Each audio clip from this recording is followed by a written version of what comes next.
kasi wala na naman hirap sa rating, hirap sa views. Wala po sa akin yung nag-promote para ma-monetize or wala akong kinulab na malalakas mami para sa reel benta sa kanya mas madali, kumbaga accelerated kumbaga.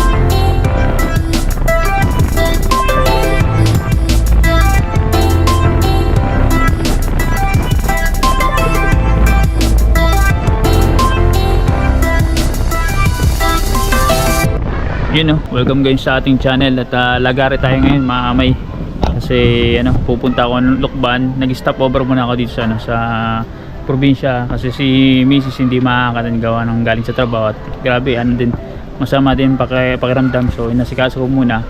So ngayon pabiyahin na tayo pa Lukban Quezon kasi mag-attend tayo ng meeting sa school at the same time yun nga card giving ng anak ko. So ako muna ngayon kumbaga daddy duty. Inaabangan ako doon ng anak ko So gamitin ko muna si Cozy. Pagkatapos ng meeting mamay, batyan ako dire-diretso na ako pa Santa Cruz. Kasi ayan, medyo masama din panahon. Sobrang lamig, napa-jacket ako, hiniram ko muna. Diretso na. Grabe yung lamig Naka-t-shirt lang ako kanina, ngayon grabe yung lamig. Hiniram ko muna ng jacket. So uli ko na lang sa pag-uwi namin. So samahan ninyo ako mga kamay sa biyahe. Tsaka mag-ano din tayo, mag-update din tayo sa Team Pulibok. Tsaka yung iba pa. Uwi na tayo pa Lukban. Medyo makapal na ulan sa ulan. Grabe malamig. Buti na meron jacket sa bahay.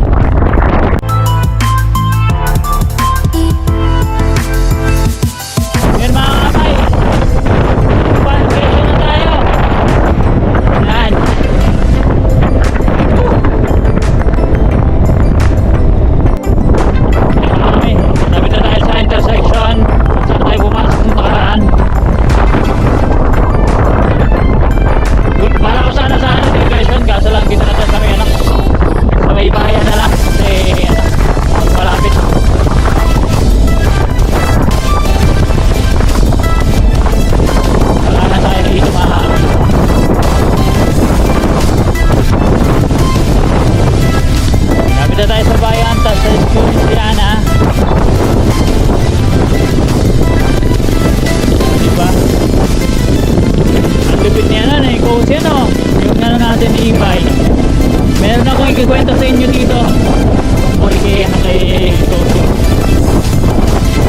Kaya lang. Pinipil natin. Kaya lang siguro mag-overtake. Pwede naman.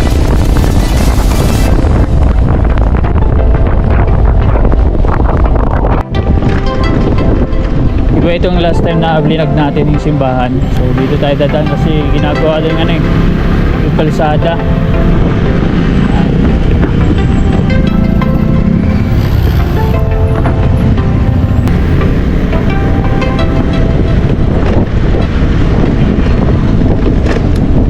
Kakaliwa tayo dito.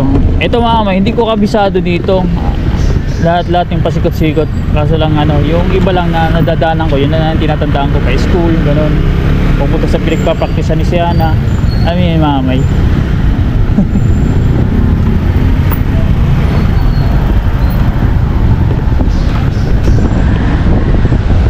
Lapit na tayo sa school niya Siana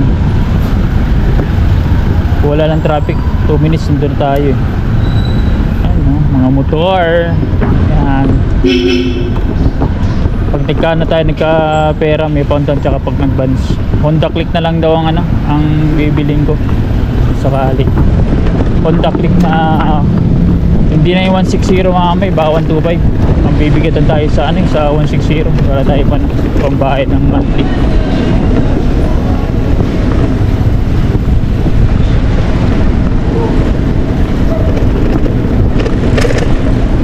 Teka lang, itabi ko nga muna. Tatawin ko ang anak ko nasaan. Park muna natin mga may. Baka nasa ano eh, nasa Jollibee pa eh. So yun mga may, dito na ako sa Lokban. Hinaantay ko na yung reply ng anak ko si Siana kasi nag-lunch siya sa Jollibee. Nadaanan ko ng Jollibee dyan, baka nandiyan pa siya, puntahan ko na lang tapos away na kami siya. May kasama pala siya mga may. So una lang ako doon, tatanong sa kanya kung saan na kung pwede mag-park kasi hindi pwede sa loob eh. Sa labas ako mga may. So yun kasi napaaga tayo eh, 12:40. Malapit lang kasi ito mga may. Kaya ng ng e-bike, balikan, tapos diretso na ako pagkatapos ng meeting mga may. Diretso na ako pababa kasi yan, asikasuhin ko din si number 1 basher ko mga may kasi masama nga parang pakaramdam. So bago ako malisin mga may, minasahe ko muna ng full massage para nga maibsan yung naramdam kasi parang siya tatangkasuhin mga may. So nga nanlalamig yung kamay ko kasi yung oil na pinahid ko. Ang lamig hanggang ngayon, hindi pa natatanggal yung peppermint na flavor. Grabe, buti na lang may jacket, kung hindi sobrang lamig. Uy, just go, tagal mag-reply ng anak ko wait lang mamaya, tawagan ko. Yung mamay gawa na yung daan, yung plastic diba hindi pa ispaltado, ngayon ispaltado na ayos bilis quick action diba? Yun, wala pang 1 o'clock, wala pa parents doon, ako pala nag-iisa. So dito tayo nagpapamit sa labas. Then natin sabi ni siya na nandiyan doon siya sa loob. So siguro hanap lang ako sa mamay, doon muna tayo mag-vlog kasi mag-update din tayo mga sa Team Pulibok. Tsaka kay siya ba? Regarding pala dito sa natin kay Cozy sa e-bike natin mga may. Meron akong sasabihin sa inyo tungkol dito. So, yan. Hanap lang ang pesto, mamay. Mamay, dito na ako sa loob ng school. Alam niyo ba mamay na hindi ako basta-basta nag-aattend ng ganito kasi halos lahat ng basta school activities sa Siana, tulad ng mga meeting, mga card giving, may si number 1 basher nga nag-attend. Kaso lang may nagkataon nga masamang pakiramdam galing sa trabaho. So since na available ako ako talaga na nag-attend. So kasi hindi pwedeng wala, gawa nung wala nang kumbaga hindi pwede si nanay, yung lola ni Mrs. kasi hindi na kayang maglakad mag-travel ng malayuan kasi hindi na nakapaglakad ng ayos. So since na hindi man tayo nagtatrabaho sa kumpanya, so halos available naman tayo most of the time, ako talaga nag-attend. So ngayon nakatambay muna ako dito gawa nung wala pa yung teacher, hindi pa nag-start sabi 1 o'clock, pero malamang sa parang mga 1:30 yan. Pagkatapos dito mamay lalarga nga ako pa uwi gawa nung syempre asakasuhin ko na naman si Mrs. si number 1 basher ko gawa nung masamang pakiramdam.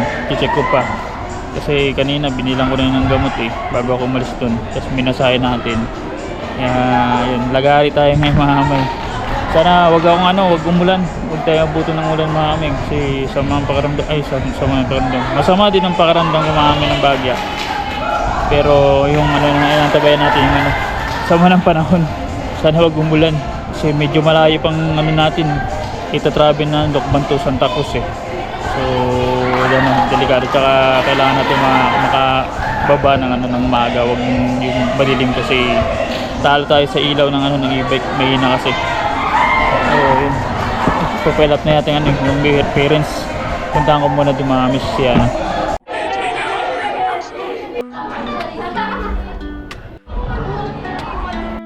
Yun ang sabi nito, iyak daw siya. Ba't kayo iyak? Tingnan mo nga, pakita mo nga. Oo, baliktad naman. Pakita mo. Kulang ka sa sa tiwala iyak ka pa? Pero lahat sila merong award eh. With honor sila. First time ano? First Ay, hindi, time. second quarter din.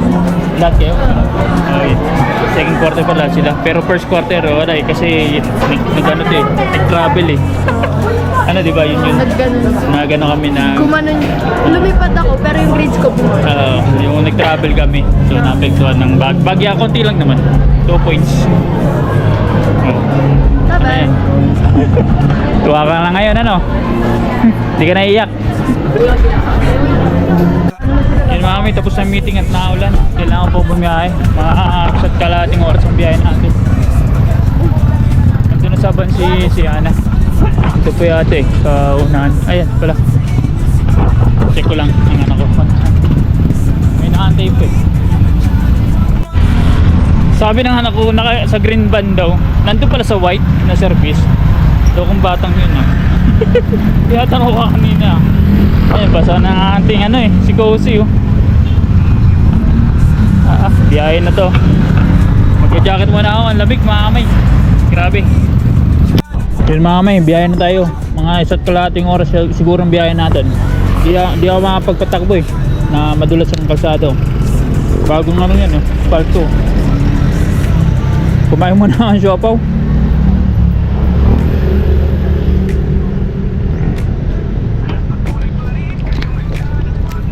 So let's biyahe na.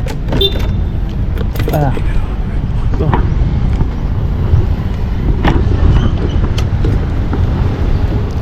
Siya na pala mahamay.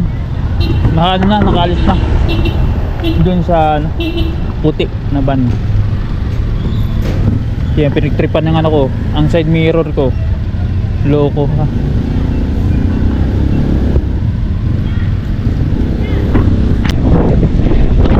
Bagong espalto ano, mahamay.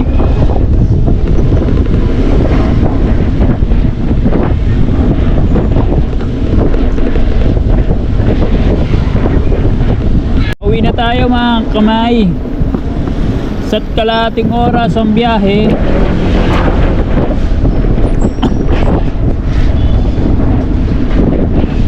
Tuwan si Siana kasi lahat sila may honors. Lalo siya. Tsaka medyo mataas ng ano niya. Although bumaba yung, ano, yung grades, pero ang average mataas pa rin. Ay, grabe, nakalabas na tayo ng lukban ng bayan. Pero grabe, ang lamig. Woo! Sobra. Kung nag-ano lang pala ako kanina, t-shirt lang. Talagang sobrang lalamigin ako mga amay. Parang may frostbite sa ano sa daliri ko Inaw. Yun mga kamay, nalakas na talagang ulan. So kailangan natin yung ano, yung butas na ating ano, kapote. Suotin na natin. Tagos na eh, basa na ang ano natin. Malayo pa tayo. Isang oras pang biyahe natin. Yan, change gear muna tayo mga kamay.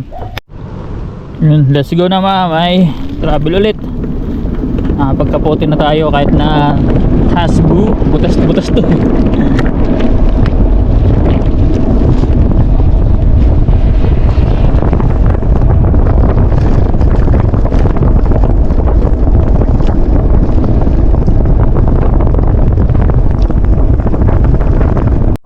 So yun mga may, nag-stop over muna tayo. Nalobat yung ano ko, yung battery ko na isa. Eto, mga siguro mga 30 minutes lang tayo. Nandun na tayo sa ano, sa bayan ng Santa Cruz. Hindi na siya nakulan eh. Nagganon ako, tinanggal ko ng kapote ko mga may. At yun nga, nabanggit ko, di ba? Yung tungkol kay ano, kay Cozy. Ito, ibig natin. Second hand yan. Pero ano ko yan? Binibenta ko na yung mga may. So, ngayon, ito, sabak na sabak to sa ano, sa mga long distance. Tulad dito, Pakit ang Bundok, back and forth, simula Santa Cruz, Palukban, may nakakaya niya ano, depende sa ano, sa takbo. So kaya niyang balikan Lukban to Santa Cruz. At patas paakyat ang ano, ang dito, yung terrain. So ngayon, sinabis ko na ano, ibebenta ko at meron na pong ano, na nakabili. So abangan nyo na lang po mga may kung sino nakabili at kanino natin ano, i-deliver. So yun, at sana Ingatan niyo si Kusi kasi wala tong ano mamay.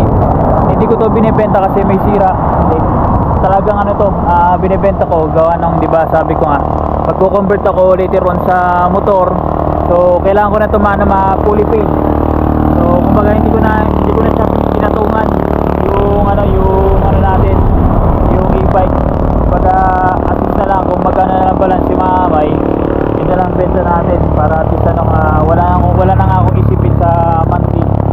At para magamit na rin ng iba kasi focus na ako dun sa isa kong e-bike. At di ba, baka magkaipitan mamay sa national road, hindi ko rin talaga magagamit to. Yung e-bike na lang pang city, pang within sa bayan na lang, city.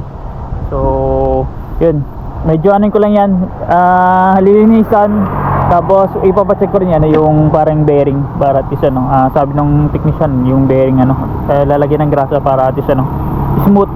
So everything is good, lilinisan lang yan para at least yung pag deliver natin maayos ang lahat, malinis. Okay, tsaka may yung Timpulibok, di ba? Bukas 1 week na.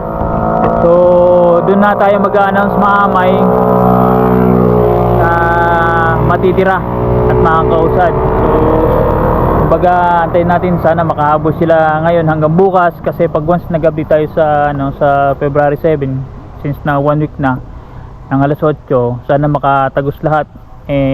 Kung hindi hindi ko alam mamay kasi nung sinisilip ko talaga medyo sobrang daming tagilid mamay. Medyo meron nakausad sa revenue, kaso lang hirap na hirap sa views. Meron naman nakausad sa views, hirap na hirap sa revenue. Meron naman both, hirap sa revenue, hirap sa views. Pero yung iba easy lang, tulad ni Katuba, easy lang ang revenue, easy lang yung views. So siya nanguna mamay sa sa pag-ready sa first week. So abangan na lang natin mamay. Malay nyo may himala at makagraduate sila lahat. Let's see. Kailangan natin bumiyay kasi hindi na napansin mamay titinginin sa akin. At nag-jingle bells na ako mamay. Ewan dito po gano'n kasi may puno mamay, laki biyahe na tayo. Oras ba? At saka nga pala kay Cyril. So I think naka-4 na vlogs na yata siya, 3 live stream. All in all, ang estimation ko doon, since na meron siyang 27,000 plus na views live tsaka sa vlog, tingin ko na sa ang requirements kasi mamay is 240,000 minutes or sa hours is 4,000 watch hour. So tansya ko mamay nasa 100,000 plus na siya or nasa 1,700 watch hour. Kulang pa yun mga 2,000 siguro para makapag-apply sa monetization. Kasi sa subscribers siya graduate na siya sa 1,000 na 1.6 na yata siya. So ang bilis lang mamay.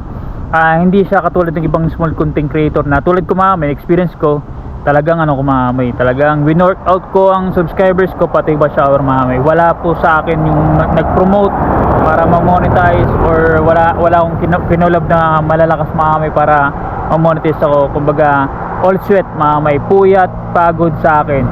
Ako nagpaangat ng 1,000 subscribers ko mamay sa tulong din ng ibang mga small content creator at the same time sa watch hour mamay, sa live stream ko tapos sa vlog. Kaya sinagaan ko talaga na ako mismo nagpamote sa sarili kong channel. Kaya yan, sulit. Kaya kay Cyril benta sa kanya mas madali, kumbaga accelerated kumbaga. So yun, let's go na. Buti tayo ulan.